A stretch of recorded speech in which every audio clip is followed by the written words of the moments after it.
Thank you so much for joining us. This is going to be the Mastering the Elevator Speech presentation, specifically for fall 2021, but for as much time as we want going forward as well. My name is Ryan Mazon. I'm a program manager here in Career Services at Embry-Riddle Daytona Beach. And this is a little bit of what we're going to talk about today. So some people call it elevator speech, some people call it elevator pitch. Either way, it's that quick introduction, that professional introduction you give with someone professionally. If you meet them in an elevator, maybe before a mixer, if we're using that example or scenario. I always use the story of someone that was heading up to, let's say, the top floor of a hotel to even an informal mixer. And right before the elevator doors closed, the CEO of the startup company that they want to work for walked in right before the doors closed. So now that person has the opportunity for that 30-second elevator ride to introduce himself professionally, but more importantly, share the most concise professional examples and elements of their professional profile. So that's what we're going to talk about and break down for you a little bit today. Another way of looking at it is this elevator speech is more of like an advertisement of who you are, what type of position you're looking for, how you can add value to the organization or project or company at that, and more, of course. You can really make it your own, which we'll talk about more soon. This could also include your skills, your qualifications, and other characteristics that you could bring to the team. Now, in preparation, when you are practicing anything, you would want to practice this elevator speech or pitch out loud with people that you trust to give you feedback. That could be a program manager such as myself. You have your own program manager within Career Services. It could be a past supervisor, a faculty member, you name it. It's quick, so it should be fairly easy to practice. Sometimes it can be awkward practicing something like this aloud or recording yourself, whether it's visual or audio, but I promise you it's always worthwhile to practice something like this so that the first time you really do it is not when it matters, which is at an expo like we have on the 12th of October coming up, or with a real employer that is really important for you to introduce yourself. So with that being said, when you actually execute the elevator speech, remember, you don't have to share the entire speech. We really want you to tailor it to the recruiter you're speaking to, but you want to be prepared to share thoroughly the entire speech, just in case you have the opportunity and time for that matter. And so with that said, you want to know the elevator speech well enough that you can modify it and be flexible with what you share dependent on the audience. So let's talk more about that. When you actually approach the elevator speech, again, whether it's in person at an expo, specifically with that, you'd want to listen to conversations going on ahead of you so you don't repeat the same questions, among other things. You also want to write down the representative's name to whom you're speaking to ahead of time, especially if you're waiting in line. A lot of people get really nervous and anxious when they're waiting in line. So how do we kind of redirect that? Well, we be productive. We listen to the conversations ahead of us. We hear the person's name, write it all down. And that's why I'm always a proponent, especially for in-person events, to bring like a ledger, a notepad, if you will, that looks professional, that has a notepad, has copies of your resume, that kind of thing, along with a couple pens and business cards if you have them. So when you approach the employer, before you even give that elevator speech to really introduce yourself, you'd want to make sure that you have a firm handshake. And you also want to end the elevator speech asking good questions based on your research, which gives them an indication that you want to gain information and which information you're trying to talk to them about. And at the end as well, make sure you ask for follow-up. So a business card, or if you can connect with them on LinkedIn, or both. This is often so forgotten in the adrenaline that comes often with this type of situation and giving your elevator speech, but it's crucial you ask for follow-up, because even if you feel like it went well, later on you may forget their name or you have no way to follow up, not even an email. And just because they have your resume doesn't mean they're going to necessarily reach out. A lot of the times they may wait for you to follow up first. That's business. And that's why it's important to ask for follow-up, ask for contact information, such as on a business card. So when you are doing this elevator speech, here are some things not to do though. Don't ask, what does your company do? That shows that you just weren't prepared. You didn't do your research or homework, and it just gives off a bad impression. You also don't want to monopolize the employer's time, especially by doing a longer elevator pitch. That's why we typically say these elevator pitches need to be between 30 seconds to a minute. Really at these expos, especially for popular employers, they only have about a minute or two with you for everything: the elevator speech, the questions, the answers to the questions the employer may have for you. So please keep that in mind, respect their time, and don't forget to thank them for being there, because it's a huge investment on their part. And also, don't discount yourself. I know a lot of people that have some challenges. Maybe they're a newer student, they have limited experience, etc. And this could include statements such as like, I know I'm in grad school, but, or although I'm an international student, XYZ. So for instance, if you're in grad school, you can highlight some of your particular projects and assignments that you're working on, let alone the specific nature and significance of your grad program, since we have so many unique ones here at Riddle that this could apply to. Or if you're an international student, you could highlight your global perspective, which is important working in aviation and aerospace, especially because they want their employees to have a global perspective. And that's something as an international student, you likely have more than others. So keep that in mind. Don't discount yourself. If anything, we want to find some things to highlight. More about that later. But when you're building your elevator speech, you certainly want to know your audience. I know I brought it before, but you really need to do this in the sense that, an elevator speech can be good, but it's great if you tailor it, if you research your audience and customize your pitch accordingly. And with that, you'd need to know yourself, including your key strengths. What adjectives come to mind when you describe yourself, or maybe a past supervisor or your past coworkers use to describe you. Ask yourself, what are you trying to sell? Or therefore, what do you want recruiters to know about you? And even, why are you interested in the company or industry the person or employer represents? Oftentimes people may say, isn't this assumed? But it could be fairly assumed or generally assumed. The employer wants to hear straight from you as well, but specifically, not why you're just interested in the industry, but in the employer, in the job, and how you can contribute to the company and industry at large. And then as you're continuing to build your elevator speech, you could also ask yourself, how do you want to outline said speech? We'll give you a template here in a second, but it's really up to you how you want to do it. There's no prescriptive manner to do so. Some ways to think about it, though, is to ask yourself, who am I? What have I done? And what do I have to offer? What are the main contributions I've made in my classes, in my part-time jobs and volunteer leadership opportunities?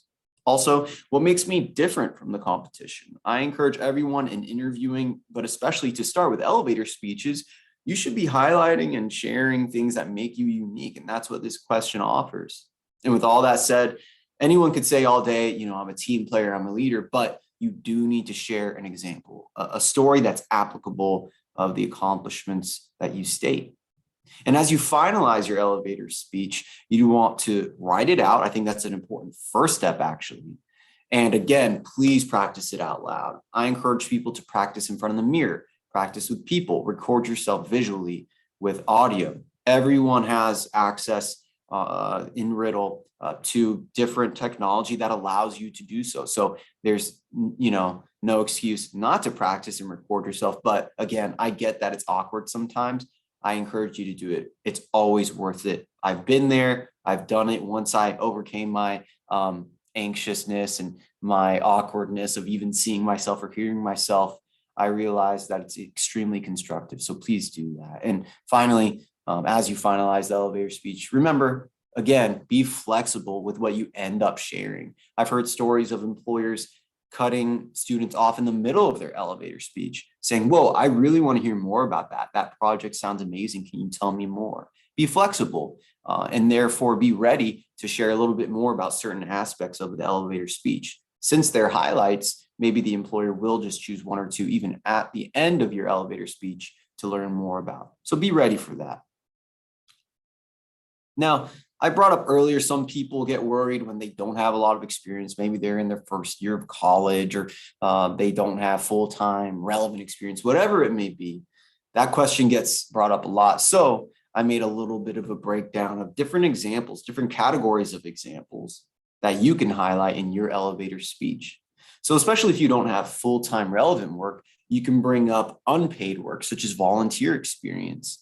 Even if it's something personally valuable to you, such as helping out at a soup kitchen or at the Humane Society, you still would like to share it. A lot of the times these employers are not just looking at what you can do for them, therefore academically and professionally, but they want to make sure you're a person as well, a person that they can get along with, that they can see working for their team, etc. So sharing that volunteer experience shares a lot about your character, let alone what you do with your free time.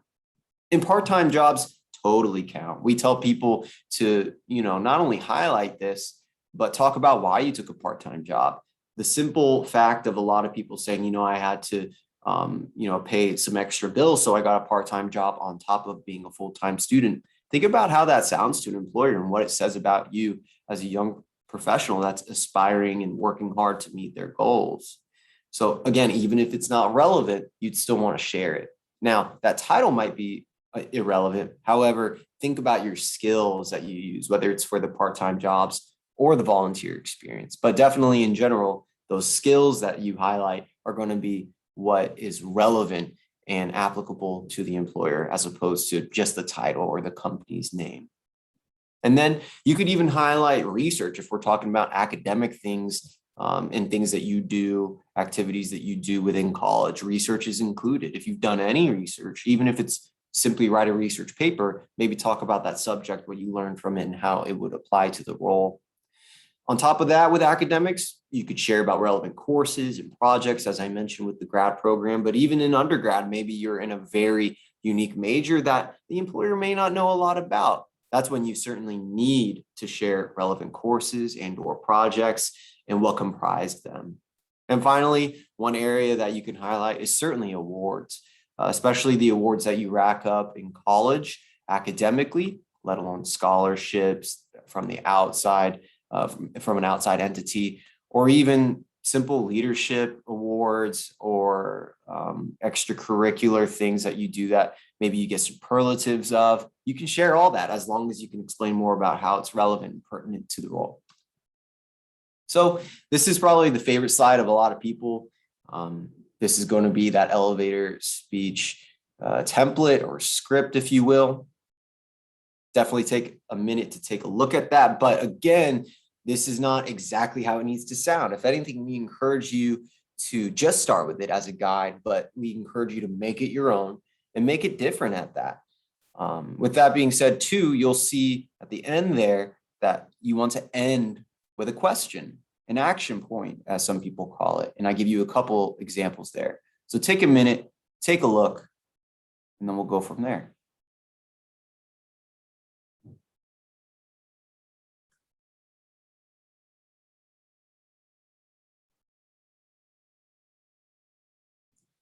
Now you'll see it begins with the student, simply saying hello. And what I'll do is I'll read it out to you just so you can hear the audio of what it typically sounds like, especially when you're doing it in person. I would say this is what it's based on. So typically the student would say, hello, my name is Ryan. And the recruiter would say, hi, Ryan, I'm Connie Smith. And me as the student, I'd say, it's nice to meet you, Miss Smith. I'm very happy to see that Northrop Grumman is attending the Career Expo this year. I've been following Northrop Grumman for a long time. I'm a junior in the aerospace engineering program here at Embry-Riddle, and I plan to graduate in May 2022. As an AE student, I'm interested in working with Northrop Grumman doing the StarCraft project. I've recently been working on a similar project in my aerodynamics class. So to end, I wanted to ask you, I was on your site and I saw that you have an internship program. Could you tell me more about that program? So with this example, it gives really the bare minimum of information. You get out a few more things, whether it's personal, academic, or professional. Another way of thinking about an elevator speech script or outline, I tell some people, is to think about what you've done in the past, what you've done in or what you're doing in the present, and what you plan to do in the future. So in the past, I've worked on this. I come from this. Presently, I'm in this major working on this project. And in the future, I plan on applying the skills I learned from that project into an internship with your team by doing X, Y, and Z. That's another way of thinking of it. But again, this is just a guide. These are just examples. You can start here, but I promise you, it'll become better than even this if you make it your own. Now, that's why, I ended with questions of the elevator speech, questions for the employer. And a lot of people ask me, what kinds of questions do I ask? How do I ask them? And here's some tips for that. So again, you do want to be prepared to ask a few questions. That's why it's good to write them down and have them prepared, because sometimes if we try to memorize them in the moment, it's hard to remember them. You would want to do that to show your interest, show that you've done your homework and research, but you'd also want to build them being company centered. Don't just ask general questions. Just ensure that they are specific to the job, to the company. And when you ask questions at the end of the elevator speech, this is not the time to ask about salary and benefits. You can often look up the estimations for some of that and sometimes even the specifics, but typically you'll talk about that when they bring it up first, and especially towards the end or just in an interview process. So you're not quite there, but keep that in mind as far as a couple things you don't want to ask about. So some common questions or examples of questions you can ask can be based on, the interviewer's experience with the company, opportunities for growth and upward mobility, as we call it, if you were to be hired. You can ask for future growth plans of the company at large, some of their initiatives, diversity stuff, you name it, are some good examples of that. But I would say two of my most important questions that you got to end with for the elevator speech, this is also true for interviews, but you would want to ask, what are some next steps I can take?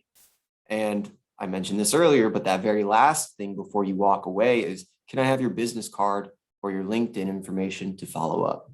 Again, I can't stress enough, please remember to ask those two, especially that last one, because it is one of the most often forgotten questions and things to do at an expo or at the end of your elevator speech. It's crucial for moving forward, or else, some people would say the elevator speech was for nothing if you can't follow up. Now, we did ask the employers a couple of years back in a poll, how to ultimately make a good first impression. This could be in utilizing an elevator speech at an expo, but in general, it's just good for you to know. With a lot of this info, this is the ultimate goal that we want our elevator speech to be utilized for, but it's just good for you to know as you're going into application processes, as you're even going into events virtually or in person, such as our expos. We have a virtual one that you can utilize elevator speeches and this information, but again, we have that in-person one as well, among other events that are similar. So I've mentioned quite a few of these. I'll just run through them quick. Of course, you'd want to know about the company, especially some few specific facts. It's another thing you can write down. You'd want to know what you want to do for the specific company, or at least have an idea or an openness that is directive. Too many students think they're okay if they just say, hey, I'll do anything for you. But it does communicate a little bit of desperation just to work for them. So be careful with that. At least know some specifics that you'd want to share with an employer or a recruiter. And even if you feel like you're antisocial or introverted, this is the time to be intentional about your conversational skills and your social instincts. So this is the time to really utilize it, and we could always recover later. But it is important to be able to carry on a natural, friendly, personable conversation with the employer. In person especially, but in general, you'll also want to be well-groomed. We can't stress this enough. Even during the pandemic, when it was only virtual, we had a lot of employers telling us that when students would log in for a 10-minute talk or even an interview, The students would be in a busy, crowded public place, a loud place. They'd be wearing sweats and, other things that I can't even mention here during the recording of the presentation. So make sure you're not just well-groomed and dressed appropriately, but you're dressed professionally. In person, you'd want to make a good handshake and impression with that. And, making good eye contact and smiling is good in person, but good in general too, even if it's virtual. And also have a good start to the elevator speech. Again, that could be the handshake. That could be when you're saying your name. Make sure you go into that confidently. You shouldn't work your way into your confidence as the elevator speech goes. Hopefully you're mentally able and in time able to prepare early enough so that you go into it confident, memorize, that kind of thing. Knowledge about yourself is important, including your strengths and interests. That kind of goes back to the top there as far as what you want to do for the company. You can't really talk about that without backing it up with your clear strengths and interests that you back up with a copy of your resume to share applicable examples and a full list there. So keep that in mind. You'll also want to show real, true passion for your career interest in a tangible way, in a way that, again, you can share examples. We talked about confidence, but even just having a good attitude. There's a saying that goes, your attitude introduces yourself before you introduce yourself. And I think that's awesome because especially at in-person events, your attitude, including your body language, how you walk up to an employer, let alone your facial expressions, etc., those set a first impression way before you even get close enough to say hello, say your name, an elevator speech, even a handshake and things like that. So your attitude is everything. Make sure you prepare enough that you're not so distracted that you have a bad attitude without even knowing it, or at least your body language is emoting that. I can't tell you enough how important it is to be prepared as well. That includes research, having your resume, notepad, and ability to take notes with notes already prepared before, including questions and other things written down.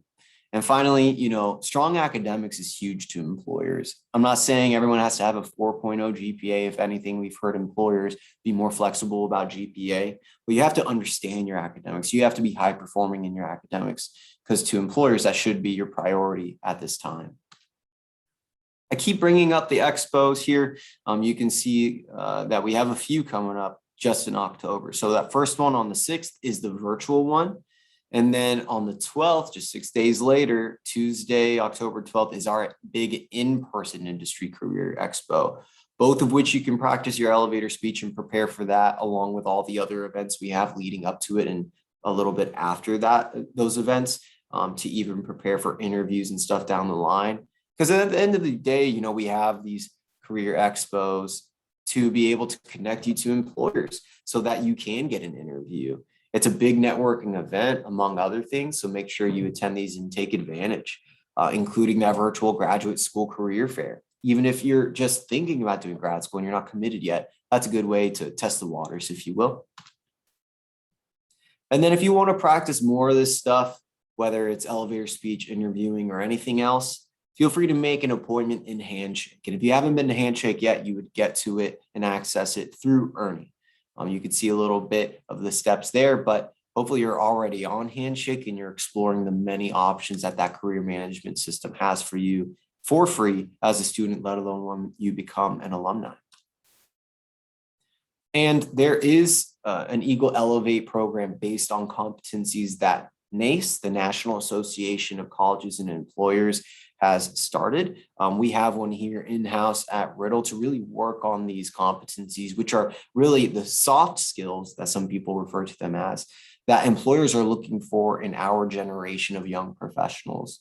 So these are competencies that, again, employers are looking for, but it gives us some terminology and some ideas of aspects to work on in our professional development so that we are prepared to be an intern or a professional down the road.